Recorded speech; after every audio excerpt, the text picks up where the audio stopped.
এটি শাহবাগের চিত্র এবং যেমনটি আপনাকে দেখানোর চেষ্টা করছি যে ইতিমধ্যে শাহবাগ ব্লকেট করে রেখেছে আওয়ামী লীগ নিষিদ্ধের দাবিতে।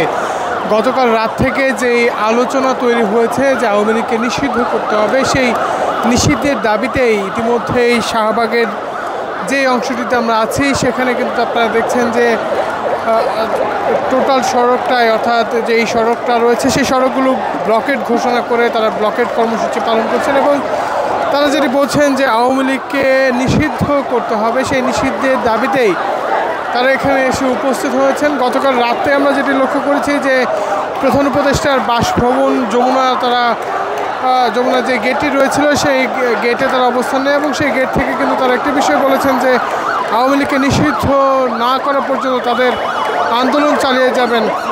এখন পর্যন্ত যেটি দেখছি যে জরুরি পরিবহন ব্যতীত অন্যান্য যেই যানবাহনগুলো রয়েছে সেগুলোকে বন্ধ করে দেওয়া হয়েছে।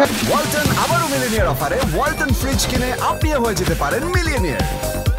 মিলিনিয়ার ছড়াছড়ি দেশ জুড়ে, এটা শুধু ওয়ালটনই পারে। এবং এখানে যেটি দেখছি যে স্লোগানে মুখর করে তারা তাদের যে আন্দোলন সেই আন্দোলনগুলো চালিয়ে যাচ্ছেন।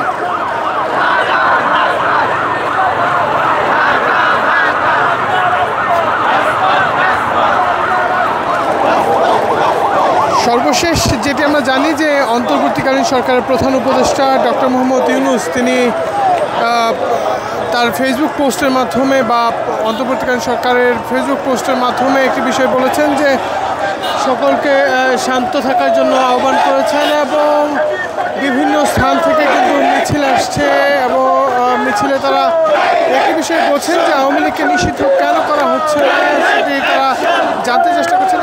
পাশাপাশি তারা একটি বিষয় বলছেন যে সরকারের উপদেষ্টারা অনেকেই আসলে আওয়ামী লীগকে পুনরুত্থান বা আওয়ামী লীগের পুনর্জাগৃত করার চেষ্টা করছে, সেই বিষয়টিগুলো কিন্তু তারা এখানে উল্লেখ করছেন বা দাবি করছেন।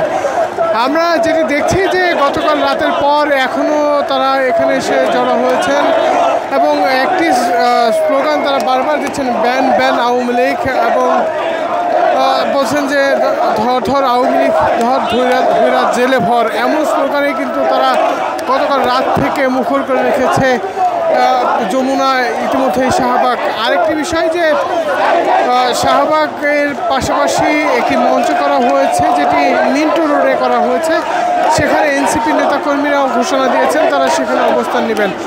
এখানে আমরা শিবিরের ব্যানারে কয়েকজনকে দেখতে পাচ্ছি, অধিকাংশদেরকে আমরা শিবিরের ব্যানারে দেখতে পাচ্ছি।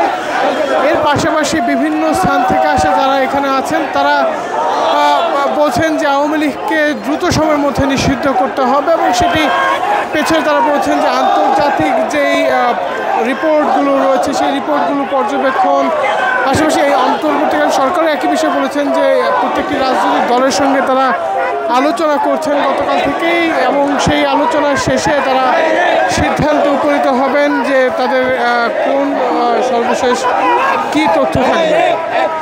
আমার কাছে এই ছিল মূলত এখন পর্যন্ত এখান থেকে সর্বশেষ। ধন্যবাদ সকলকে।